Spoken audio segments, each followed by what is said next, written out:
2007년 7월 21일 이른 아침 대만 타이베이 경찰서에 신고 전화가 걸려옵니다. 여기 어디 공원인데 사람 한 명이 숨져 있는 것 같아요. 확인 좀 부탁합니다. 신고를 접수한 경찰 바로 현장으로 출동했죠. 숨져 있던 사람은 여성으로 하반신에 걸친 것이 없는 상태였어요. 그런데 여기서 좀 특이하고 충격적이었던 건 이 피해자 상반신의 왼쪽에 이빨로 보이는 자국이 선명히 남아 있었습니다. 사건이 발생한 장소는요, 골목과 골목 사이에 끼어있는 삼각형 지대였어요. 이곳에 CCTV 없었습니다. 더 최악은요, 사실 예전부터 이곳 여러 차례 치안 사건이 많이 발생했던 곳이었다는 거예요. 그럼 CCTV 하나 설치할 만도 한데 끝까지 설치 안 하고 있다가 또 사건이 발생한 거죠. 징하다 징해 진짜. 바로 현장으로 동행한 법의학자가 1차 감식을 진행했습니다. 피해자는 바닥에 반드시 누워 있었고 온몸이 아무것도 걸치지 않은 상태. 착용 중이던 옷 전체가 위로 말려 올라가 피해자의 얼굴을 덮고 있었습니다. 부검 결과 피해자의 머리 왼쪽 관자 부위에 골절이 확인됐습니다. 이 충격으로 두개골 내 출혈이 발생했고 그녀는 결국 사망하게 됐어요. 이런 상처들은요, 대부분 둔기로 여러 차례 가격당했을 때 발생한다고 합니다. 동시에 피해자의 몸 여러 군데 철과상이 있었어요. 그 철과상은 대부분 양쪽 무릎 관절 부위에 집중되어 있었습니다. 경찰이 봤을 땐 양쪽 무릎 관절 부위에 집중된 철과상. 아무래도 피해자가 끌려가는 과정에서 생긴 것 같아.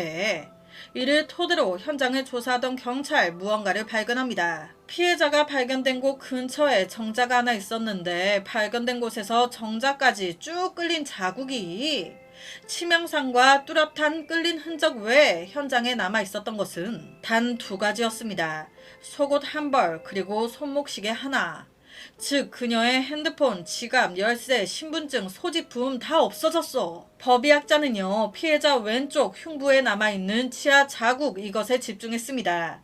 무슨 동물도 아니고 얼마나 세게 물었는지 그 깊이는 피하 조직까지 내려갈 정도였고 물린 힘은 10kg이 넘었어요. 무슨 사자 새끼가 물었나봐. 이 정도 강도는요, 막 서로 사랑을 나누면서 흥분해서 무는 정도가 아닌 격정의 범위를 벗어나도 한참 벗어난 힘이었어요. 아니 뭐 물어 뜯으려고 했어? 하지만 여기서 얻을 수 있는 결정적인 증거가 있죠. 바로 DNA, 침. 바로 채취 들어갑니다. 그리고 피해자의 하반신에서도 남성의 DNA가 나왔어요. 자, 그런데 여기서 짚고 넘어가야 할 건 피해자가 속옷을 제대로 착용하지 않은 상태였습니다. 바로 생각이 되는 게 이 범인 성범죄가 목적이었나? 그래서 경찰이 바로 이것도 검사를 했어요. 그런데 정말 이상하죠? 몸 안에서 남성의 DNA는 발견됐는데 신체 그 어디에서도 물리적인 저항이나 강제의 흔적 이게 없는 거예요. 즉 피해자의 몸에 강제로 그런 행위가 일어났다는 결정적인 증거가 없는 겁니다. 경찰은요, 이 점이 이해가 안 됐어요. 지금 피해자의 흉부에 치아 흔적이 나왔어요. 그리고 옷도 거의 안 입고 있었습니다. 누가 봐도 성적 폭력이 의심되는 상황인데 정작 강제로 그렇게 한 흔적은 없다? 여러분, 지금까지 딱 들으셨을 때 무슨 생각이 드시나요? 저는요, 이거 범인이 조작했네 라고 생각이 들었거든요. 성범죄처럼 보이게 하려고. 저처럼 생각하신 분 계실까요? 그럼 여러분은 경찰, 수사반장! 죄송합니다. 경찰도 같은 생각이었습니다. 우선은 피해자의 신원을 확인해야 한다. 지문 대조와 실종자 데이터베이스 검색을 거쳐 다행히도 경찰은 곧바로 피해자의 신원을 확인합니다. 그녀의 이름은 권신위, 당시 19살이었어요. 생전 사건 현장 근처의 한 주유소에서 일하고 있었습니다. 경찰 바로 그녀의 집부터 수색 들어갔어요. 그리고 거기서 결정적인 단서를 찾아냅니다. 바로 그녀의 일기장이 나온 거예요.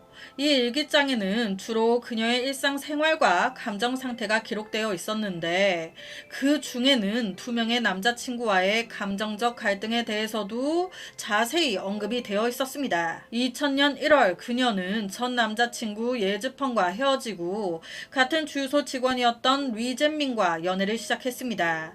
추정하기로는 갈아타기를 했던 것 같아요. 전 남자친구인 예즈펑이 이별을 당한 거죠. 그러니까 이 전 남자친구 예즈펑 마음 정리가 안 되는 거예요. 그래서 그는 헤어진 후에도 그녀를 되찾기 위해 계속해서 그녀를 괴롭혔습니다. 이런 그의 계획이 성공을 한 걸까요? 새로운 남친 리젠민과의 관계가 서먹서먹해져요. 일기장에 따르면 최근 들어 리젠민이 날 대하는 태도가 너무 차가워. 이제 내가 싫어진 걸까? 일기장 내용에 지금 사귀고 있는 리젠민이 너 나랑 헤어지고 내가 쇠푸밍이라고 괜찮은 애 하나 있는데 걔 소개시켜 줄 테니까 걔랑 한번 만나볼래? 라고 얘기까지 했었대요. 이 무슨 매너를 똥에 밥 말아 먹었나. 하지만 그녀는 리젠민을 사랑했어요. 그녀는 줄곧 이 관계를 되돌리기 위해 애썼습니다. 하지만 남자의 태도가 시들시들해지는 데는 이유가 있겠죠. 이놈이 딴 여자가 생겼네. 그러니까 나랑 헤어지고 싶어 안달이 났겠지. 사건 발생 일주일 전 리젠민이 평소에 애매한 관계였던 같은 주유소 직원 양모한테 지가 막 나서가지고 다른 일자리를 소개시켜 준 거예요. 여자친구 입장에서는 열받죠. 아니 양모 걔는 손이 없어 머리가 없어. 걔는 지 직장 지가 못 구한대. 왜 네가 난리야?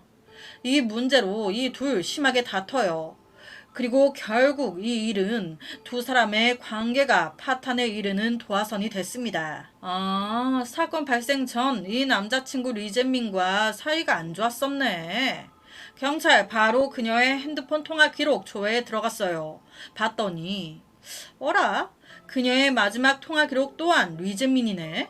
바로 리젠민 불러 신문 들어갑니다. 그녀와 마지막으로 본 날 다 얘기해봐라.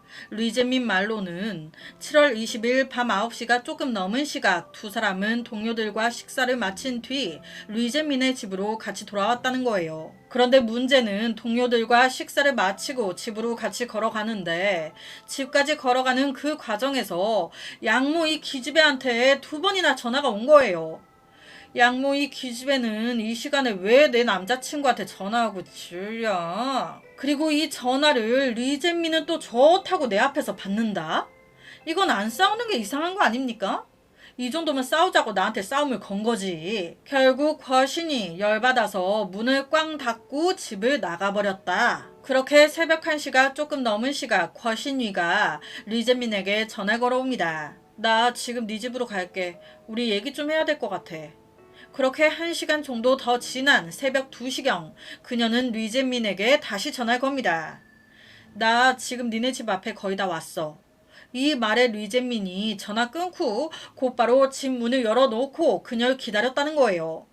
그런데 집 근처에 다 왔다는 여자가 한참을 기다려도 안 와. 그래서 여자친구가 장난친다고 생각, 문을 닫고 잠자리에 들었다는 겁니다. 그리고 다음날 여자친구가 변을 당했다는 소식을 들었다고. 여러분, 이 말 믿음이 가시나요? 저는 이 진술을 듣자마자 여자친구가 온다고 해놓고 안 오는데 장난치는 줄 알고 그냥 잠을 잤다. 그리고 마지막 통화가요. 거신이가 나 니네 집 근처에 다 왔어. 이거였어요. 보통은 오기로 했는데 안 오면 전화하지 않나요? 야, 너 왜 안 와? 그런데 이런 전화도 안 하고 그냥 장난치나 보다. 끝. 이에 경찰은요, 그의 주변 이웃들과 지인들을 상대로 탐문 수사를 벌입니다. 그 결과 사건 당일 밤에 목격자를 찾아내요.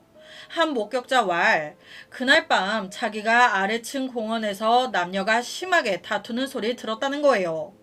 그 소리 들은 시간 언젠지 기억나세요?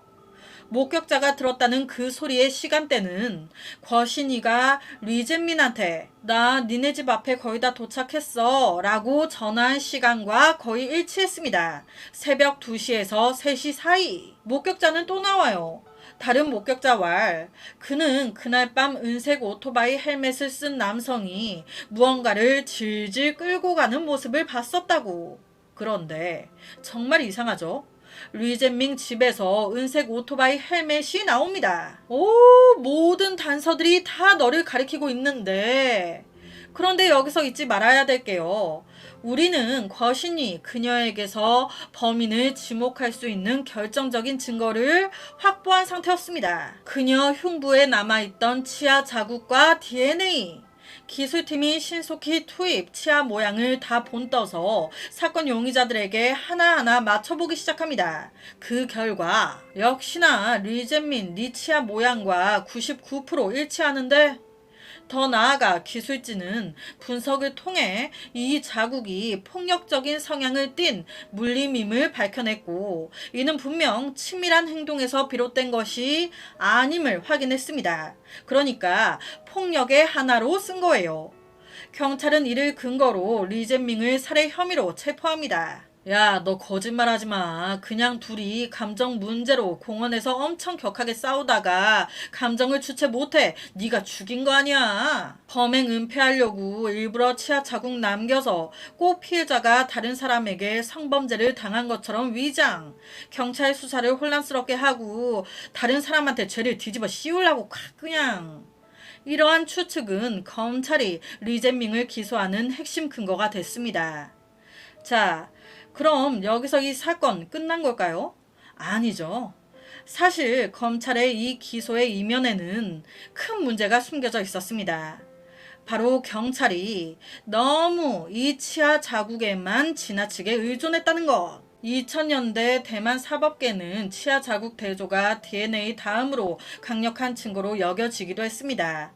하지만 과학적 근거로 봤을 때, 여러분, 사람이 살아있을 때와 숨졌을 때 몸의 내부 외부는 확연하게 달라집니다. 살아있을 때 치아로 악 물었어요. 그 상태로 피해자가 사망했습니다. 그럼 물린 그 치아 주변에 피해자 피부가 그대로 있겠습니까? 피해자가 사망하면서 피부가 변하잖아요. 그러면 당연히 물린 그 주위의 피부도 부종으로 인해 형태가 변할 수 있겠죠. 물린 주위의 피부뿐만이 아니에요. 치아 자국의 형태 역시도 시간이 지남에 따라 변할 수 있습니다. 이 점을 간과한 거예요. 혹여나 헷갈리실까봐 한번 짚고 넘어가자면, 간혹 우리 사건 다루다 보면 피해자의 남겨진 치아로 피해자의 신원을 확인하는 것, 이것과는 다른 문제입니다. 이건 치아 자국으로 보는 거니까. 이런 치아 자국 이외에도 검찰은 리젠밍 100% 범인 맞다 라면서 간접 증거들을 제시했습니다. 그 증거들 중에는 목격자 새벽 2시에서 3시 사이 공원에서 남녀가 다투는 소리 들었다. 하지만 여기서 중요한 건 이 이웃이 들었다는 싸우는 소리. 리젠밍과 거신이가 아닐 수도 있지 않나요? 얼굴을 본 건 아니었거든요. 어떻게 확신하냐라는 거죠. 그리고 앞서 언급했지만 사망한 피해자의 하반신에서 리젠밍의 DNA가 발견됐습니다. 하지만 해당 DNA 검사는 사망 6일 후에 이루어졌고, 전문가들은 이 흔적이 최대 일주일까지 남아있을 수 있다고 설명합니다. 이는 곧 사망 전 며칠 사이에 둘이 사귀는 사이였으니까 꼭 범행 당일이 아니더라도 이 흔적은 남아있을 수 있다는 걸 의미합니다. 경찰은요, 리젠밍에게 무려 2번이나 거짓말 탐지기를 실시했습니다. 첫 번째 검사에서 리젠밍 거짓말을 하고 있다. 두 번째 검사에서는 애매모호하게 나옵니다. 몇 개는 거짓, 몇 개는 진실, 이런 식으로. 이런 걸 봐서도 경찰은 얘가 범인 맞다 확신했어요. 하지만 거짓말 탐지기는 법적 증거 효력이 없죠. 여러분의 생각은 어떠신가요? 리젠밍이 범인 같나요? 아니면 억울한 누명을 쓴 피해자? 솔직히 리젠밍의 살해 동기가 좀 약하지 않나요? 그냥 싸우다가 열받아서 죽였다? 아님 다른 여자 있는데 질척거려서? 고작 그것 때문에? 사건 현장에서 범행 흉기 나오지 않았어요. 직접적으로 이들을 본 목격자도 없습니다. 다 간접적으로 추정하는 거죠. 진짜 제3자가 저지르고 꾸며놨을 수도 있는 거 아닙니까? 하지만 치아가 아무리 그 치아 자국이 변한다 한들 90% 넘게 맞아떨어진다는 건 그 외 여러 증거들 역시도 그를 가리키고 있는데 1심 법원은 리젠민 범인 맞다 징역 13년을 선고합니다. 감옥에 갇힌 리젠민은요 계속해 억울함을 호소했습니다. 여러 차례 가석방을 신청했고 사건의 재심을 끊임없이 요구했어요. 하지만 모두 기각당합니다. 그렇게 몇 년이 흘러요. 여러분, 우리 지금 기술력 옛날에 비해서 어마어마하잖아요. 빠른 속도로 발전하고 있죠. 이런 발전은 그에게 한 줄기의 희망이었습니다. 그는 즉시 변호사한테 거실 위에 흉부에 남아있던 치아 자국, 거기서 채취한 유전자 샘플 있죠. 이걸 다시 감정해달라고 요청합니다. 결과는 어떻게 나왔을까? 당시 치아 자국 리젠민 거라고 확신했어요. 하지만 웬걸? 다시 검사해보니까 리젠민과 전혀 일치하지 않는 거예요.